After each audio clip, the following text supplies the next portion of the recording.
അകത്തേക്ക്, വാതിൽ പൊളിഞ്ഞു പോവല്ലോ. എന്നതാടി? എനിക്ക് സഹിക്കാൻ മേലാഞ്ഞിട്ടാ കൊച്ചമ്മേ. കിടന്ന് മോങ്ങാതെ കാര്യം എന്താണെന്ന് വെച്ചാ പറ. എന്നെ എന്ത് വേണമെങ്കിലും പറഞ്ഞോട്ടെ, പക്ഷെ കൊച്ചമ്മേ പറഞ്ഞാൽ ഞാൻ സഹിക്കുകയില്ല. ആരെന്നാ പറഞ്ഞെന്നാ? ആ മാമാരുടെ മോള്, ആ കോത. അവളെന്നാ പറഞ്ഞു? അയ്യോ, അവള് പറഞ്ഞത് മുഴുവൻ പറയാൻ എന്റെ നാവ് വളയുകയില്ല. അങ്ങനൊന്നും പറഞ്ഞ് ഞാൻ ശീലിച്ചിട്ടില്ലേ. അതിനിപ്പോ ഇവിടെ എന്താ ഉണ്ടായെന്നാ?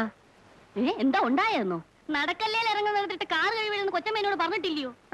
എന്റെ നല്ല മനസ്സുകൊണ്ട് ഞാനതൊന്ന് ചോദിച്ചു പോയി. എന്റെ മാതാവേ, എന്നെ അവളൊരൊറ്റ ആട്ട്. എന്നാ വെറുതെ പറന്നോ പോകുന്നോ ഒന്നുമല്ല, നാലും കൂട്ടി കനത്തിലൊരു മൊഴി കൂടെ പറഞ്ഞിട്ട് ആട്ടിയത്. നിന്റെ കൊച്ചമ്മ ആരാടി? ഇവിടുത്തെ കളക്ടറാണോ?